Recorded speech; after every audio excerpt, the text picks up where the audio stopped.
Well, the social media purge continues, and in some ways it's totally predictable and routine.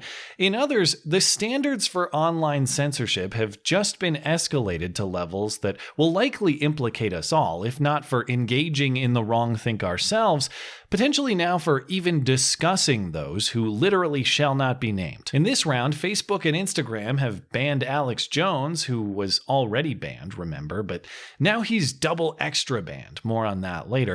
Milo, Laura Loomer, Paul Joseph Watson, and Louis Farrakhan also included. Louis Farrakhan, who is inexplicably lumped in by several media outlets as a, quote, far-right figure. Here he is with his far-right friends. And as I'm perusing the comment section of this particular Politico story, I see all your typical censorship lovers celebrating the occasion and begging for more. We love it, Facebook. Thank you. Please, oh please, ban the president next. Please, oh please, I never want to encounter a disagreeable thought again. Please, oh please, Lord Zuck, do my thinking for me. They're beep booping the same tired arguments that hate speech is not free speech. Never mind, that's an indefinable standard with which the Supreme Court disagrees, but hey, get your constitutional thinking out of here. This is a private company, bro. It can do whatever it wants. Do you even Constitution, bro? Yeah.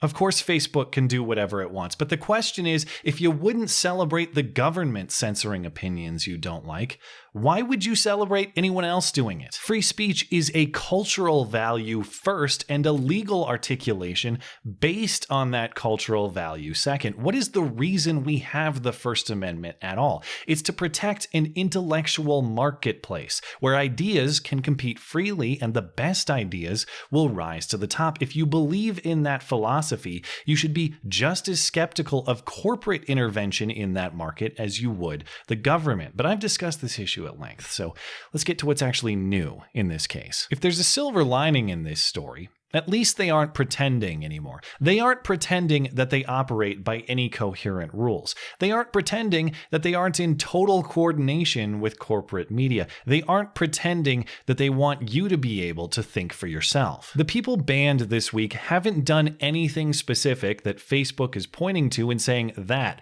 right there, when you did that or when you said that, that violated our terms in this way, and that's why you're being punished. If they had, they would have been punished as individuals instead of together as a group under generic meaningless terms. Instead, a Facebook spokesman tells CNN Business the company is just going through a lengthy process considering a number of factors to determine if they consider you a, quote, dangerous individual, which sounds totally subjective, because it is, or at least the enforcement of it is. Go to Facebook's definition of dangerous individuals and organizations, and it includes terrorists, organized hate, mass or serial murder, human trafficking, and organized violence or criminal activity. Say whatever you want about PJW or Laura Loomer or Milo or Alex Jones and all the rest. I'm a fan of some of these people, some of them I don't enjoy.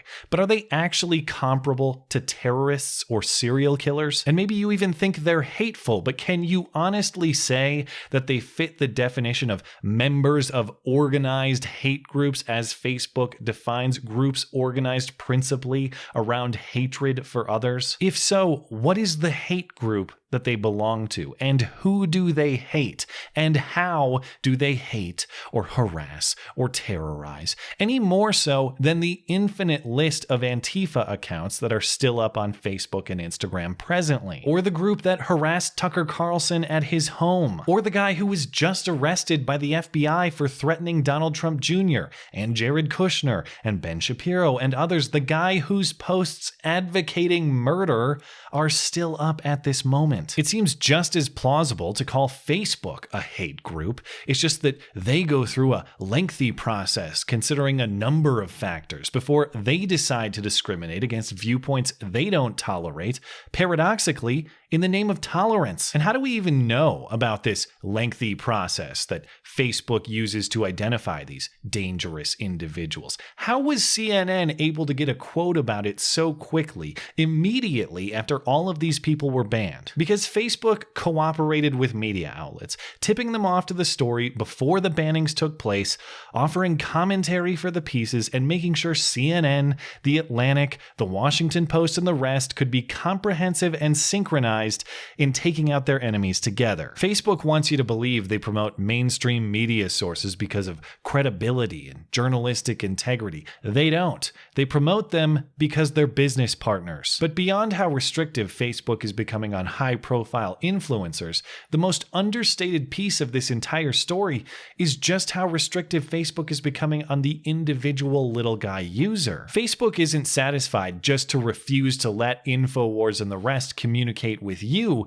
They're also making sure that you can't communicate your thoughts about it, at least if you're making direct reference to it. According to reports, sharing InfoWars content or even sharing events meant to promote any of the depersoned wrong-thinkers is also banned. It'll get your account punished if you do so. Think of the broad spectrum of speech that standard implicates beyond just the speakers themselves. Sure, you can't share an InfoWars broadcast, but what if you want to challenge it and debunk it? What if you want to argue with it and explain why it's wrong, and you need to link some of the show as reference to make that explanation? What if you want to make your own response video with clips from the show spliced in? And as far as not promoting events featuring these so-called dangerous people, what if the event in question is a debate? Let's say Alex Jones agrees to debate some progressives on conspiracy theories. Can you share information about that event? Or does that make you a dangerous person too? What about interviews? Let's say Paul Joseph Watson goes on Dave Rubin's show or Steven Crowder's show to discuss this banning. Can you not share the interview? That's not shareable material on Facebook? Given the explanation of the policy, I think we can assume that all of that material is impermissibly dangerous, and you can see how the snowball of censorship never actually melts. It just keeps rolling and growing until eventually a larger force busts it up. It's often ineffective to argue against censorship by defending the censored. Don't get me wrong, I'll still gladly do it anytime, any place.